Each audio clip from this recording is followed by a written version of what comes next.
Hola amigos de la programación.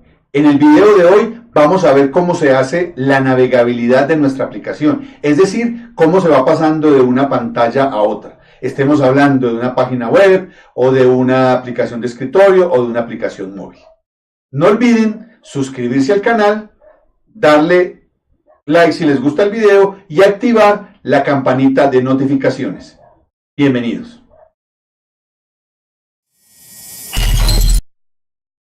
Este video está relacionado con el diseño de software, específicamente con el diseño de la experiencia de usuario. Vamos a realizar un modelo de navegación y para ello utilizaremos uno de los artefactos que ofrece el lenguaje de modelamiento unificado o UML, que son los diagramas de estados. ¿Para qué sirve entonces un modelo de navegación? Vamos a suponer que estamos realizando un conjunto de funcionalidades de un sistema y ya en la etapa de análisis hemos identificado las funcionalidades que están siendo analizadas para un ciclo de desarrollo. Y estas funcionalidades, en este caso, las hemos definido como casos de uso. Estamos mirando un caso de uso A, el caso de uso B, C, D y F.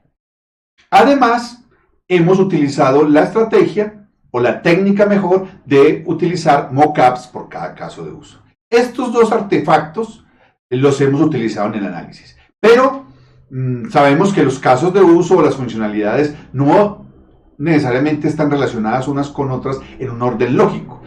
Han sido identificadas, hemos obtenido los requisitos, hemos especificado los casos de uso, pero las relaciones entre ellos no han sido definidas. Pero ya sabemos el qué hacer, qué es lo que me dice el análisis. Ahora necesitamos el cómo, que es lo que hacemos en el diseño. Y en este caso particular, el modelo de navegación o modelo de navegabilidad o mapa de navegación es un artefacto del diseño, cuya función es definir el orden que existen entre las funcionalidades del sistema, de los casos de uso. En nuestro caso, esas funcionalidades de los casos de uso van a estar representadas por los mockups de cada caso de uso, que cada caso de uso tiene al menos un mockup, es decir, al menos un pantallazo o una pantalla o una interfaz de usuario para relacionarlo con el caso de uso. UML, como lo dije al principio del video, nos ofrece un gran artefacto, un gran diagrama que nos va a permitir modelar estas relaciones, que son los diagramas de máquina de estado o simplemente diagramas de estados o modelos de estados. ¿Para qué sirven estos modelos de estados en general en UML? Porque no solamente son para modelar el modelo de navegabilidad o la navegabilidad de nuestra aplicación, también en general sirven para modelar el comportamiento dinámico de un sistema. ¿A qué se refiere dinámico? Al comportamiento del sistema cuando está en ejecución, es decir, cuando nuestra aplicación está en ejecución, cómo vamos a modelar eso en el diseño antes de implementarla. Y también establece los estados de los elementos, de las entidades o de los objetos que están en el sistema. En este caso, si estamos trabajando con una orientación a objetos, pues estaríamos hablando de los objetos de una clase o de las instancias de una clase mejor. ¿Qué es? Es básicamente un modelo gráfico, como la mayoría de modelos en UML, tiene sus representaciones sintácticas y también su significado semántico, y básicamente está formado por unos nodos. Cada nodo representa un estado del sistema en un momento determinado y en un arco dirigido que generalmente lleva una acción para pasar de un estado a otro, es decir, para hacer la transición de un estado A a un estado B. Más adelante vamos a ver algunos ejemplos. ¿Cuáles son esos elementos sintácticos de los diagramas de estado? Tenemos esta figura que nos va a representar el estado como tal. Tenemos este círculo relleno negro, generalmente, que es el estado inicial. Esa circunferencia de este círculo nos representará el estado final del diagrama, y la transición de un estado a otro es simplemente algo con un sentido muy común, que es simplemente una flecha que me representa como ese flujo para pasar de un estado a otro. Por ejemplo, vamos a mirar el estado de un proyecto. Se supone que un proyecto, inicialmente su estado, para este caso particular, es que está en definición. Una vez se termina de definir, se hace la creación del proyecto y ya ese proyecto pasa a estar en desarrollo. Ese desarrollo tendrá muchos avances, se irá avanzando en el desarrollo del proyecto hasta que llega un momento donde se finaliza el proyecto y entonces pasa al estado de que el proyecto ha sido cerrado y finalmente se termina el diagrama de estados. Entonces lo que estamos viendo aquí simplemente es los diferentes estados por los que va pasando qué entidad, la entidad proyecto. Es decir, si yo pregunto por cuántos estados pasó, por 3, en definición, en desarrollo y cerrado. En los sistemas de información generalmente veremos que es muy importante conocer los estados de una entidad o de una clase de los objetos en un momento o en un instante de tiempo. Aquí tenemos otro ejemplo que corresponde con una cita médica. Digamos que al inicio la cita es asignada. Si el paciente la cancela, la cita pasa al estado cancelada. Es la misma cita, pero está cancelada. O si el paciente no asiste, sería la cita incumplida. Si el paciente asiste, sería una cita cumplida. También tengo la opción de que el paciente cambie la fecha y en ese caso sigue en el estado asignado. Después del paso de estos 3 estados, el próximo estado ya es finalización. O sea, básicamente una cita médica puede pasar por los 4 estados que vemos allí. Asignada, cancelada, incumplida, cumplida y vemos los eventos que me llevan de un evento a otro cuando es el caso.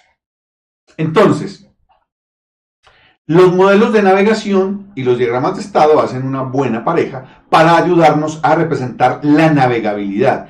En este caso particular, los estados van a ser las pantallas o las vistas de la aplicación. Y yo voy a ir mostrando cómo voy pasando de acuerdo a un evento que puede ser un clic, seleccionar una opción, de una pantalla a otra. Incluso me puedo devolver de esa pantalla que pasé a otra o pasar a una nueva. Entonces, si entendemos la idea, es como hacer lo que se llama el mapa de navegación de un sitio, que en este caso sería el mapa de navegación de nuestra aplicación, independientemente del entorno donde se esté ejecutando, de ver cómo paso de un estado a otro. A veces eso puede ser un elemento complejo y es bueno, de nuevo, modelarlo antes de construirlo, sobre todo esta parte que tiene que ver mucho con el usuario final.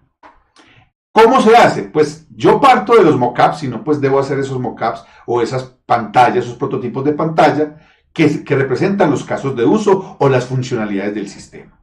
El estado generalmente inicial del sistema es una pantalla inicial que puede ser una serie de menú principal, de los cuales se desprende una serie de opciones de las cuales yo podría navegar y a su vez cada que voy llegando a uno de esos nodos pues también puedo ir a otra pantalla o devolverme al estado anterior o incluso a un estado más anterior todavía.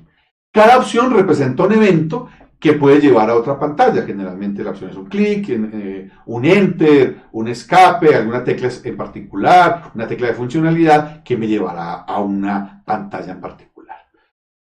Para ello, los diagramas de estado de UML ofrecen unas características adicionales, unos elementos adicionales. No solamente el estado, que ya sabemos que va a ser una pantalla, sino que yo puedo definir unas actividades internas. Hay 3 que son como las más usadas, que es entry, que es lo que se hace cuando se va a ingresar a esa pantalla. Do, lo que se hace en esa pantalla. Y exit, lo que debe hacer la pantalla al terminar, o antes de, digamos, de dejar de estar en el tope de la interfaz. Porque si lo vemos aquí, lo que estamos haciendo es definir el estado del sistema con respecto al punto de vista del usuario. Es decir, él va a estar viendo siempre una pantalla que es el estado en el cual está el sistema en determinado momento. Está haciendo un ingreso al sistema, está haciendo una adición de un elemento, está haciendo una cancelación, etc. Siempre tendrá un formulario o una vista en la que está trabajando. Los flujos también se pueden especificar un poco más, no solamente diciendo el evento que me hace pasar de una pantalla a otra, sino de pronto alguna validación y qué efecto tiene. Por ejemplo, aquí está diciendo que yo estoy en una pantalla y presiono Enter, se habilita un campo y se muestra un mensaje. Normalmente con solo el evento es suficiente, pero como les digo, el diseño es cómo voy a hacer las cosas y dependerá del estado de detalle que yo quiera darle. Un ejemplo particular, digamos, de una recepcionista, aparece un menú recepcionista, dice que se muestra un menú en la parte de Entry, luego que el usuario se le solicita la opción, que seleccione una opción y al salir se oculta el menú. Digamos que si el usuario da la opción seleccionar cita, entonces aparece la vista a la ventana de cita y al entrar muestra el formulario de la cita, se solicitan los datos de la cita y al salir se cierra el formulario. Es posible que yo de allí pueda seleccionar salir o cancelar, y en ambos casos, para este ejemplo, retorno al menú principal. Estando en el menú recepcionista, también puedo haber seleccionado la opción registrar paciente. En ese caso, al entrar, debo, digamos, mostrar el formulario, debo solicitar los datos del paciente, la acción que se hace allí, y al finalizar, oculto el formulario. La persona también puede seleccionar allí la opción salir o cancelar y retornar al menú principal. Entonces miren que la idea es muy sencilla. Es simplemente un camino que me lleva por las diferentes pantallas del sistema. Esto lo puedo hacer en una herramienta de modelamiento, lo puedo hacer en un tablero, lo puedo hacer incluso papel y lápiz, pero lo debo validar con el usuario, que él efectivamente esté de acuerdo con el orden en que se están llevando estas operaciones. Si además de eso tengo los mockups, pues puedo a su vez ir obteniendo información que se me pudo haber pasado en el análisis e ir obteniendo más requisitos que de pronto necesita. Pero es mejor hacerlo aquí, donde todavía lo puedo hacer a mano o en una herramienta fácil de modificar, que darme cuenta cuando ya le he instalado el programa, o no seamos extremistas, ¿no? Es cuando ya lo he implementado y le muestro los pantallados y me dice, no, este no me gusta, esto no va allí. Entonces, estas herramientas sirven para eso. Además, si el caso es pasárselo a un diseñador visual para que me haga la navegabilidad de mi aplicación, pues esto me facilita el entendimiento, que no haya posibilidad de ambigüedades, porque le estoy pasando explícitamente el camino y lo que quiero que pase en la interfaz de usuario. Aquí tenemos una interfaz un poquito más compleja. Se entra a un menú principal. De allí se puede salir, o de allí puedo seleccionar, por ejemplo, crear pacientes, gestionar una cita, ocultar citas del paciente. Si de pronto le digo gestionar citas, me sale el menú citas, y menú citas tiene cancelar cita, en cuyo caso se hace la pantalla para cancelación de citas, o la pantalla para crear citas, y allí puedo salir y regresar al menú citas. Mire que en la pantalla de citas puedo llegar por otro camino. En fin, todo este tipo de cosas me ayudan. Y uno dice, uy, no, pero es que esto es tan complicado, ¿para qué hacemos esto? Yo una vez lo programo. Seguro, jóvenes programadores, que es más fácil corregir aquí a mano, borrar, hacer una línea nueva que ya en el código. Y entonces aquí además se ve una visión más general de lo que va a ser la navegación por la página o por la aplicación. En resumen, el modelo de navegación es un instrumento del diseño detallado de software que me permite mostrar la navegabilidad de mi aplicación, utilizando prototipos de pantalla o mockups. Para eso puedo utilizar diagramas de estado, donde cada nodo, cada estado es una pantalla, y los eventos para pasar de una pantalla a otra generalmente son eventos de usuario, un clic, un enter, una tecla especial. La navegación entre vistas está dada por ese grafo de nodos que son pantallas y relaciones entre esos nodos o saltos entre esos nodos que son eventos. Y finalmente, si quiero tener más información, ese diagrama además puede tener elementos adicionales donde se especifica qué hacer cuando se llega a una pantalla, qué hacer cuando se está ahí y qué hacer cuando se sale de esa pantalla. Espero que este video haya sido de su agrado y nos veremos en una próxima oportunidad. Muchas gracias.